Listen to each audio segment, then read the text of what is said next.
Olá, cursistas! Sejam muito bem-vindos. É um prazer estar aqui com vocês. Meu nome é Cassandra Catarina Gonçalves Mineiro e trabalharemos a disciplina Didática 1. Elementos que compõem o planejamento de ensino e a importância de se planejar a ação educativa, iremos conhecer. A importância de se planejar a ação educativa, planejamento de ensino, planejamento de um sistema educacional, planejamento escolar, planejamento curricular e o plano de ensino. Então, todos esses planejamentos vocês irão ver agora nessa unidade. E caso tenham alguma dúvida, vocês poderão postá-la no Fórum Tira Dúvidas. Com certeza, vocês já ouviram falar sobre planejamento. Talvez ainda não foi possível a vocês conhecerem sobre a importância de se planejar a ação educativa de forma consciente, considerando que o ato de planejar consiste na programação da forma de como irá acontecer determinada intenção educativa, a fim de se alcançar determinados objetivos. Então, dessa forma, esclarecemos a vocês que estudar o planejamento de ensino é possibilitar a compreensão de que ele é essencial à formação, bem como é essencial a atuação do professor no contexto da prática pedagógica.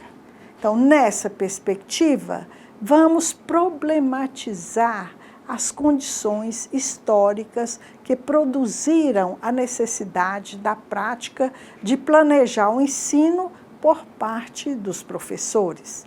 E ainda pensar a respeito de como vem sendo a postura do professor diante do ato de planejar o ensino, sem perdermos de vista as políticas que vêm norteando as ações de planejamento dos sujeitos do processo educativo.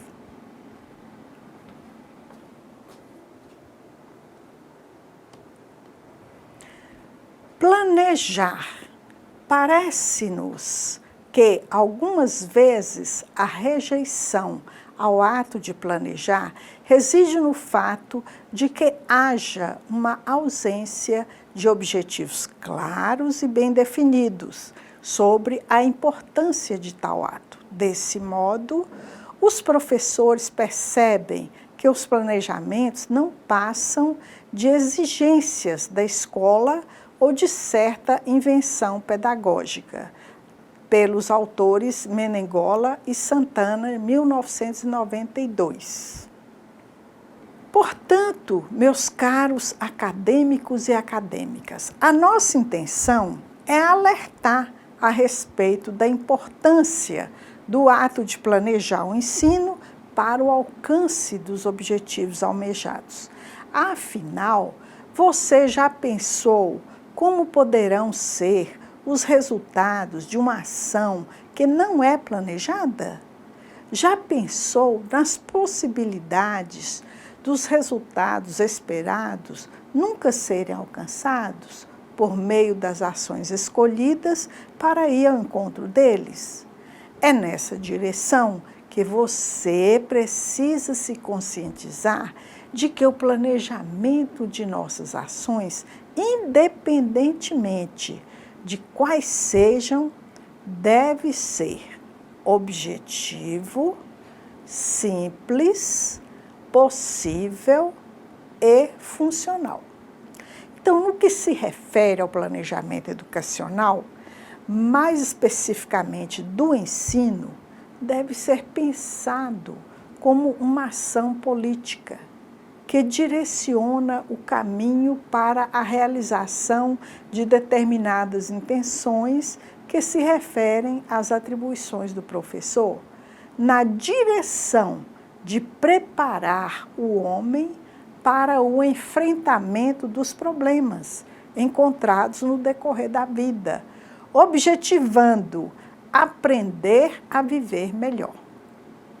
Diante disso, para melhor entendermos essas reflexões, precisamos lembrar que planejar é uma ação desde os tempos primitivos para, por exemplo, pensar e criar estratégias para caçar, para pescar, para defender-se e etc.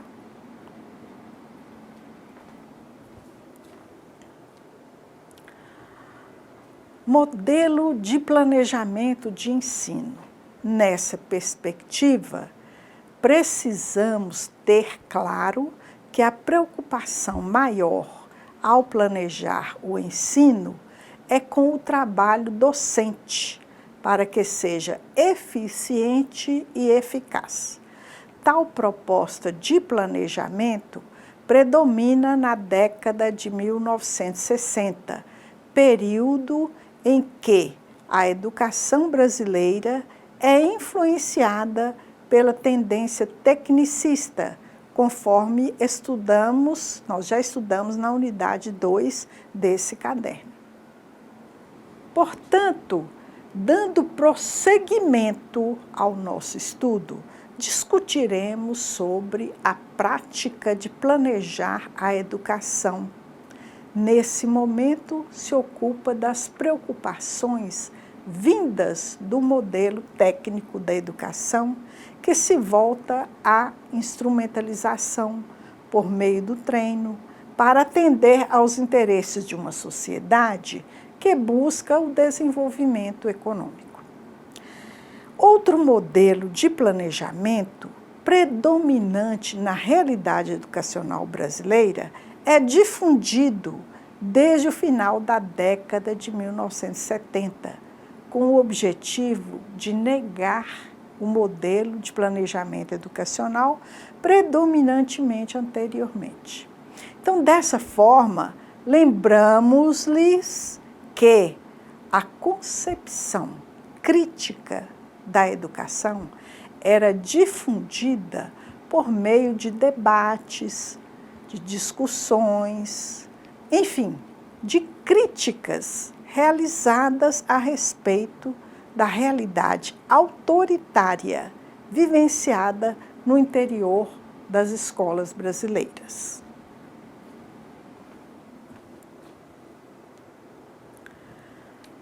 Planejamento de ensino e suas relações. Segundo Lopes, nesta perspectiva crítica da educação, a questão do planejamento de ensino não poderá ser compreendida de maneira mecânica, fora das relações entre escola e realidade histórica. Em vista disso, os conteúdos a serem trabalhados através do currículo escolar precisarão estar estreitamente relacionados com a experiência de vida dos alunos, segundo o autor Lopes, 2002. Portanto, precisamos considerar na prática pedagógica atual que é necessário ser repensado o processo de elaboração do planejamento, pois hoje os planejamentos são elaborados de forma a seguir orientações dos programas oficiais e dos livros didáticos, que, na maioria das vezes, desconsideram a realidade sociopolítica do contexto no qual vivem os nossos alunos. Então, diante do exposto, é preciso considerar que o ato de planejar não é neutro, porque o sujeito que planeja, ele tem em vista determinada visão de mundo, que, por sua vez, determina sua intenção, ou melhor, sua política, de acordo com a ótica aqui apontada, você precisa levar em conta que as diretrizes adotadas em um determinado planejamento estão de acordo com a visão de mundo que fundamenta os interesses de quem planeja. Afinal, você age conforme você pensa.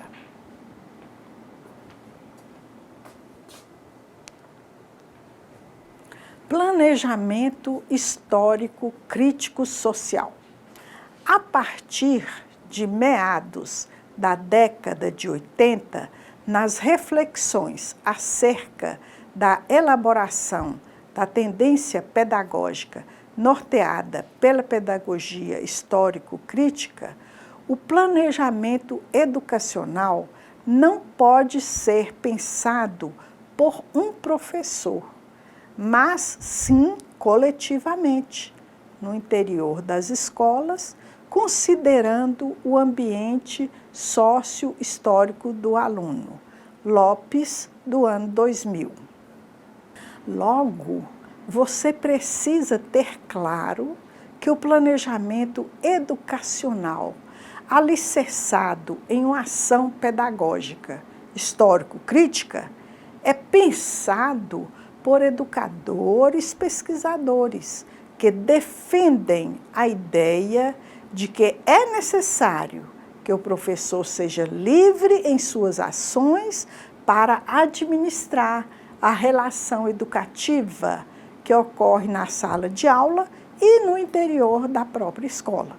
Então, dessa forma, o planejamento deve ser pensado de forma articulada entre os professores, objetivando levar em conta a prática social, no meio do qual a escola se encontra. Então, nós gostaríamos que você compreendesse que, sob essa ótica, o planejamento não é norteado por uma lista de conteúdo, livro didático, nem é pensado objetivando atender aos interesses e necessidades apresentadas individualmente por cada aluno. Mas o planejamento ele é pensado entre os professores que, articulados, procuram situar os conteúdos com a prática social dos alunos, com a finalidade de superar o enfoque que divide a relação teoria-prática.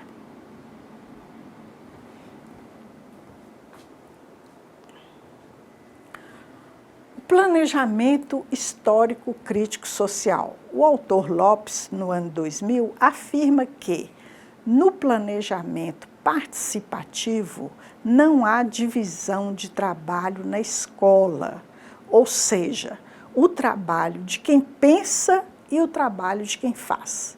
A ação de planejar busca unir teoria e prática, a partir da realidade do aluno, da escola e do ambiente, que diz respeito à prática social para se atingir o fim da educação.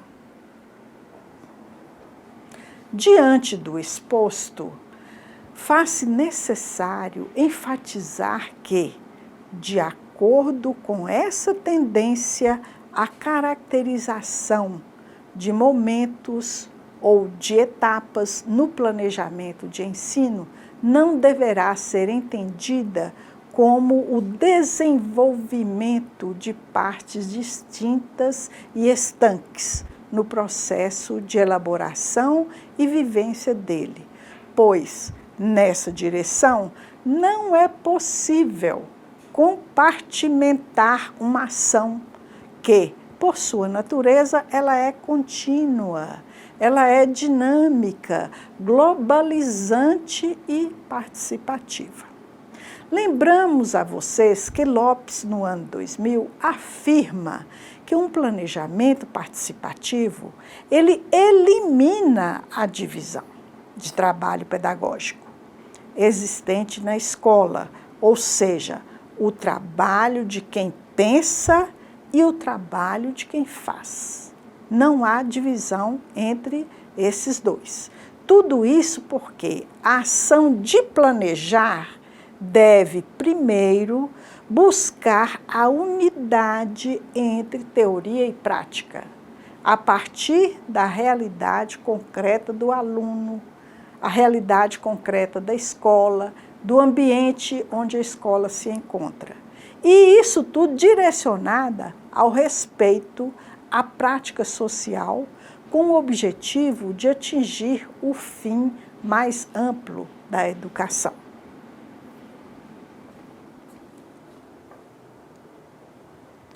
Planejamento de um sistema educacional.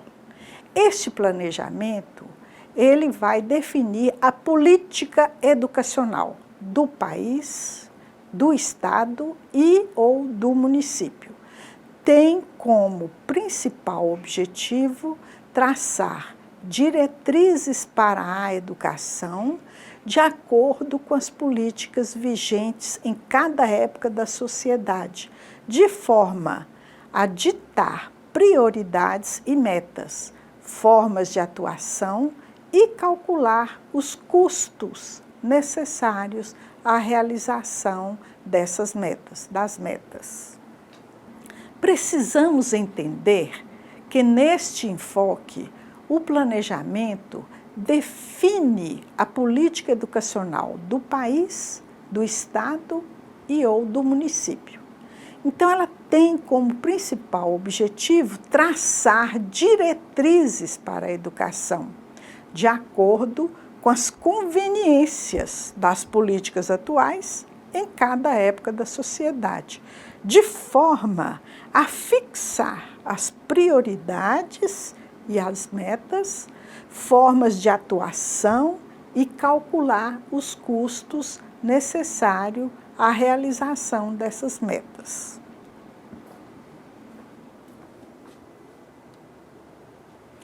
Planejamento escolar. A autora Aidit, 2002, nos mostra um modelo de esquema que pode ser seguido.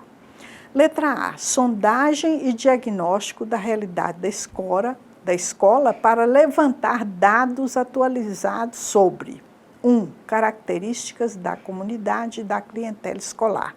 2. Levantamento dos recursos humanos e materiais disponíveis. 3. Avaliação das ações da escola do ano anterior. Evasão, repetência, por percentagem de aprovação, qualidade do ensino ministrado, dificuldades e problemas superados ou não superados.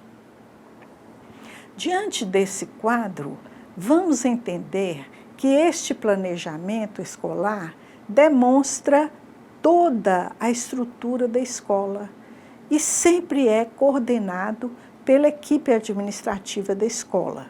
Porém, fazem parte dele o corpo docente, a equipe pedagógica, o corpo discente e participantes da comunidade escolar. Então, sendo assim, esse planejamento, ele ainda se compõe de definição dos objetivos e prioridades da escola, proposta de organização geral da escola, quadro curricular e carga horária dos diversos componentes do currículo, calendário escolar, critérios de enturmação dos alunos, definição do sistema de avaliação, contendo normas para adaptação, recuperação, reposição de aulas, compensação de ausência e promoção dos alunos. Também consta a elaboração do plano de curso, contendo as programações das atividades curriculares. E ainda a elaboração do sistema disciplinar da escola, com a participação de todos os membros da escola, inclusive, principalmente, o corpo discente. Então, a atribuição de função de funções a todos os participantes da comunidade escolar, ou seja, direção, corpo docente, corpo discente, corpo administrativo e a equipe pedagógica.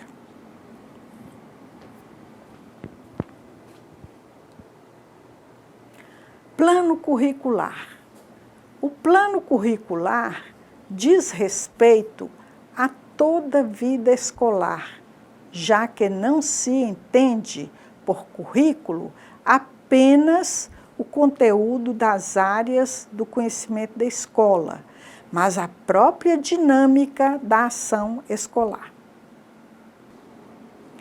Então, ao sabermos sobre plano curricular, vamos encontrar nele os objetivos educacionais, no nível da escola, que diz respeito a toda a vida escolar, uma vez que não se pode entender por currículo apenas o conteúdo das áreas do conhecimento da escola, mas a própria dinâmica da ação escolar. Portanto, esse planejamento curricular prevê os diversos componentes curriculares que serão desenvolvidos ao longo do curso, como a definição dos objetivos gerais e a previsão dos conteúdos programáticos de cada componente. Ao elaborarmos o plano curricular, ele deve ser definido de forma clara e precisa, com vistas a esclarecer a concepção filosófica que vai nortear os fins e objetivos da ação educativa.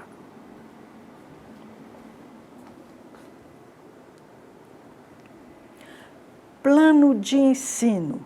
Os tipos de planos de ensino, segundo a autora Aidit 2002. A. Plano de curso. São todas as atividades que serão desenvolvidas durante um determinado período de tempo, ou seja, bimestre, semestre ou ano. B. Plano de unidade. É uma especificação maior das unidades que compõem o plano de curso. C. Plano de aula. É a concretização dos planos de curso e de unidade no dia a dia da sala de aula. Vamos, então, nos fixar no plano de ensino, considerando que este plano traduz todos os objetivos, visando a ação dentro da sala de aula. Então, ele incorpora reflexões sobre a prática pedagógica, as experiências positivas, as falhas que ocorreram, as mudanças de rumo, os achados, o significado das experiências vividas. Então, devemos nos lembrar que ele é de competência e responsabilidade direta do professor, por ser ele, o professor, o responsável pela prática educativa dentro da sala de aula. Então, ao organizar o plano de ensino, cabe ao professor, primeiro, definir sua intenção educativa. Segundo, posicionar-se frente à concepção filosófica que direciona o trabalho proposto no planejamento escolar. Terceiro, identificar a prática social do aluno, conforme apresentado na proposta de projeto de trabalho em uma visão histórico-crítica. E depois elaborar objetivos educacionais considerando suas intenções educativas, selecionar e estruturar os conteúdos que serão trabalhados, distribuindo-os ao longo do tempo disponível para o seu desenvolvimento. Prever e organizar os procedimentos metodológicos, bem como as atividades mais adequadas para alcançar os objetivos propostos. Selecionar recursos de ensino mais adequados e que estão disponíveis. Depois, definir procedimentos de avaliação. Todo planejamento deve ser avaliado, uma avaliação mais condizente com os objetivos propostos.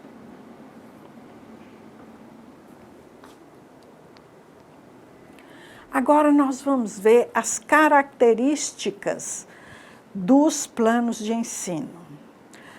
A coerência e unidade, que é a conexão entre objetivos e meio. B, continuidade e sequência, é a previsão do trabalho. C, flexibilidade, é a possibilidade de reajustar o plano.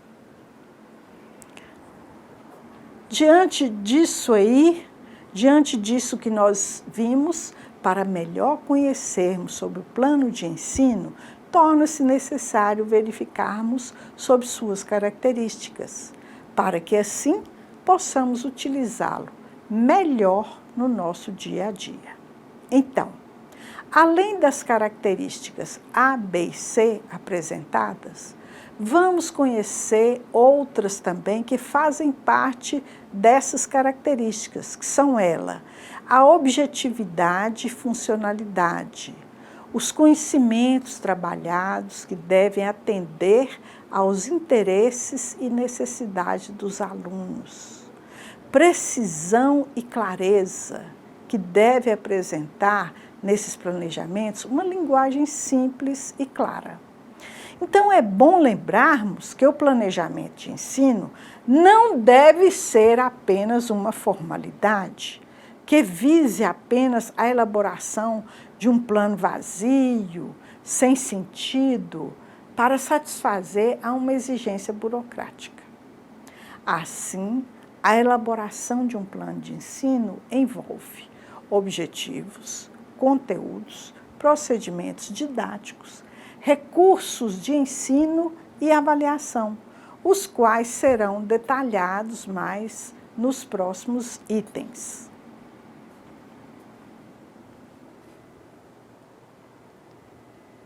Formulação dos objetivos, através do autor Gaspari, 2007. Para Gaspari, 2007, considera-se 2 elementos básicos: o que estudar, que evidencia o conteúdo a ser aprendido; para que estudar, que explica a finalidade da aquisição do conteúdo e a ação do professor. Para melhor entendermos sobre objetivos, necessitamos, futuro professor, definir os objetivos educacionais que devem estar de acordo em apagar as diferenças, suprimir os conflitos da realidade social, estar atento aos interesses envolvidos, ao tipo de objetivo mais adequado e quais instâncias sociais pretende atingir. Então, falando de objetivos, Gasparin afirma, considerando que o processo pedagógico escolar é intencional, ele precisa ser orientado pela previsão do que se pretende alcançar. Tanto o professor como os alunos devem ter claro o que se procura atingir com o trabalho docente-discente, tornando significativa a aprendizagem do conteúdo e a ação do professor. Então, essa afirmativa é do autor Gaspari, 2007.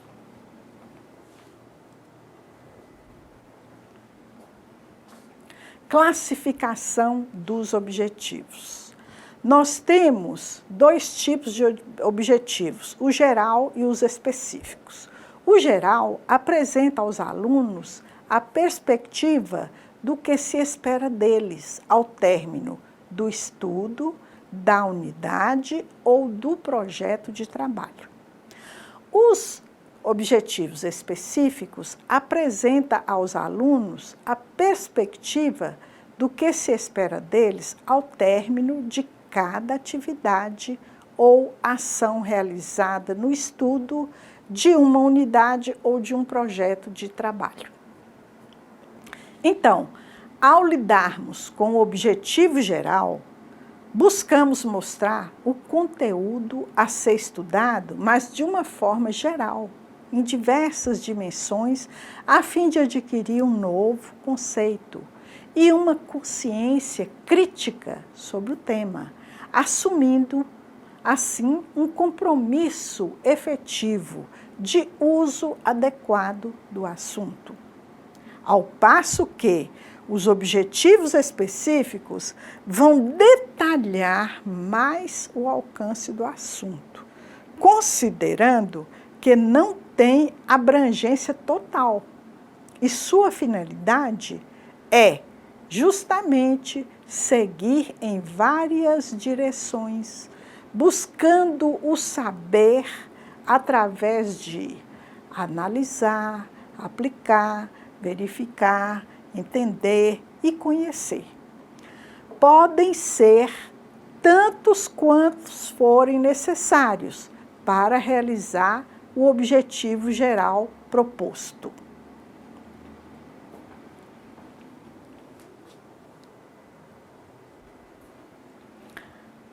Seleção e organização dos conteúdos. A seleção e a organização dos conteúdos não compete ao professor, pois ele já os recebe organizados por meio dos manuais e livros didáticos para aplicar às atividades previstas. Cabe ao professor apenas a atividade prática, que se refere à aplicação da teoria produzida por especialistas distantes da realidade do cotidiano escolar. Agora, vamos dialogar um pouco a respeito da seleção e organização dos conteúdos. Para conversarmos a respeito desse assunto, como processo pedagógico, precisamos considerar a necessidade de um resgate histórico das abordagens da didática para se tornar possível pensar a questão. A quem compete a seleção e organização dos conteúdos escolares? Diante da lógica escola novista, como já estudamos na segunda unidade, precisamos ter claro que os conteúdos são escolhidos e organizados com base na manifestação dos interesses dos alunos, com o intuito de atender às diferenças individuais e levar em conta as manifestações das representações presentes no ambiente onde a criança reside. Dessa forma, fica evidente que na definição dos conteúdos curriculares é necessário levantar a prática social dos alunos, para que os conteúdos não sejam trabalhados como se fossem distintos da realidade deles. E, assim, promover um ambiente de aprendizagem mais significativa e uma prática docente também significativa, que não separe pensamento e vida, teoria e prática, o que é confirmado também pelo autor Gaspari, 2007.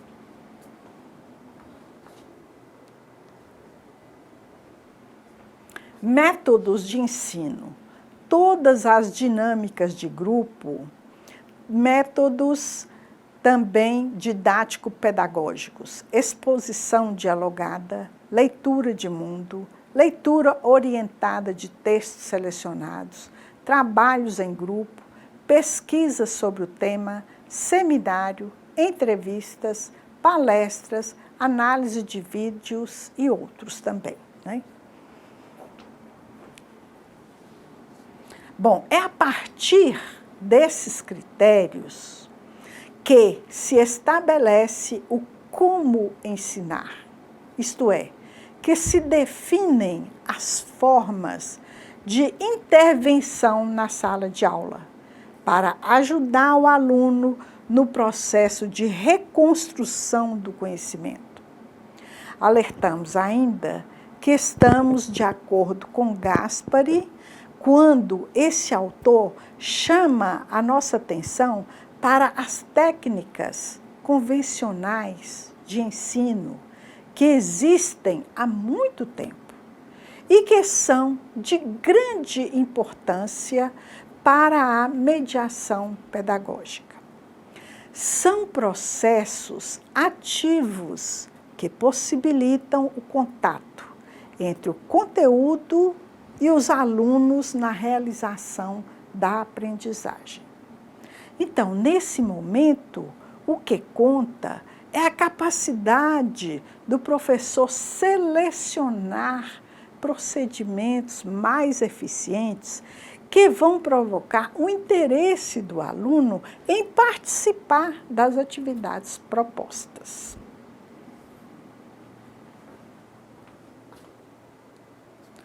Recursos de ensino. O professor Nélio Parra, citado por Aidit 2000, classifica os recursos didáticos dividindo os materiais em 3 categorias. Recursos visuais, que apelam apenas à visão. Recursos auditivos, que se dirigem somente à audição. E recursos audiovisuais, que reúnem os estímulos visuais e auditivos. Você não pode se esquecer de que abordar sobre recursos didáticos implica pensar nas possibilidades de materiais que auxiliam no processo ensino-aprendizagem, provocando o interesse dos alunos e facilitando a participação destes alunos durante as aulas. Ao selecionar os recursos, você deve ter em vista os objetivos propostos no planejamento e verificar se estes estão de acordo com o conteúdo e com a natureza da matéria que vai ser trabalhada. Então, para garantir a eficácia do recurso didático, você deve também conhecer a sua aplicabilidade e funcionalidade, tendo o cuidado de testá-lo com certa antecedência, evitando assim a improvisação. Deve ainda verificar as condições do ambiente, uma vez que o funcionamento adequado de alguns recursos depende de que a sala tenha disponíveis tomadas de energia elétrica, ausência de claridade, espaço suficiente para realização daquela atividade.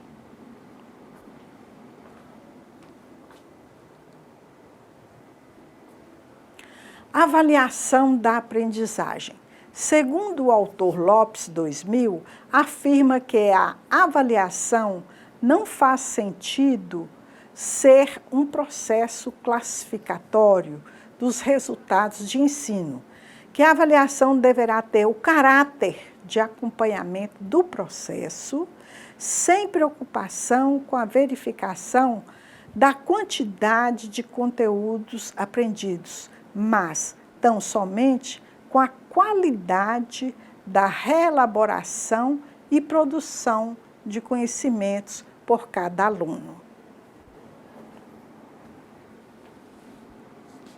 Portanto, diante da afirmação do autor Lopes, é necessário que você seja capaz de distinguir diferentes concepções de avaliação, pois o termo avaliar tem sido muito utilizado para expressar fazer prova, fazer exame, atribuir nota e repetir ou passar de ano. Essas expressões tão usadas nas escolas são reflexos de uma educação tida como meramente transmissora de informações prontas, que leva o aluno a memorizar informação de forma passiva e receptiva, de forma a classificar e promover o aluno. Então, você deve se lembrar de que, numa concepção de educação mais ampla, a avaliação assume, então, novas funções, como a função de diagnosticar, de verificar se os objetivos propostos para o processo ensino-aprendizagem, se esses objetivos estão sendo atingidos.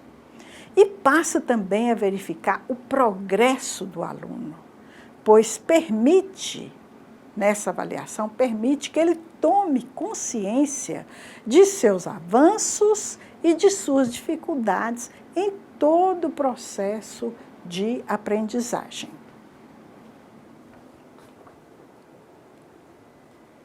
Considerações finais. Um professor seguro de sua prática perceberá a avaliação como uma forma de verificar as dificuldades dos alunos e como indicador para replanejar o seu trabalho docente.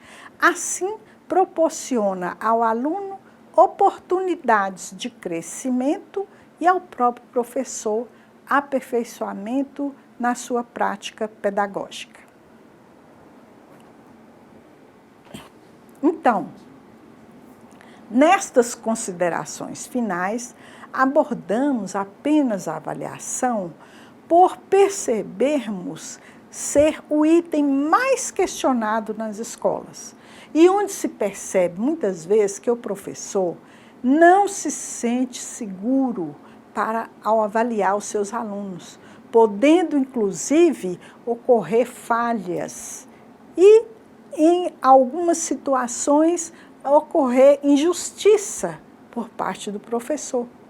Ou até mesmo pode ocorrer bondade demais com o aluno que não merecia, mas que alguma coisa o levou a aumentar a nota de classificação de determinado ou determinados alunos. Também se percebe a falta de aperfeiçoamento na sua prática pedagógica, quando não estabelece ligação de sua avaliação com o que foi ensinado nas aulas, o que poderia ocasionar um replanejamento, ou mesmo uma revisão do conteúdo trabalhado, apontando as falhas ocorridas na avaliação, o que isso daria suporte aos seus alunos em sanar os erros cometidos. Finalizando esta aula, realizem a atividade que está abaixo. Então, existem aqui 3 questionamentos que vocês vão realizar para que façam uma reflexão do que foi a nossa aula de hoje. E eu quero agradecer a vocês, né? Muito obrigada por estarem aqui presentes e estarem já com o tipo de atividade que vocês poderão procurar as respostas com os tutores presenciais, né, para que vocês confrontem o que vocês fizeram com a resposta do tutor presencial. Meu muito obrigada e até a próxima.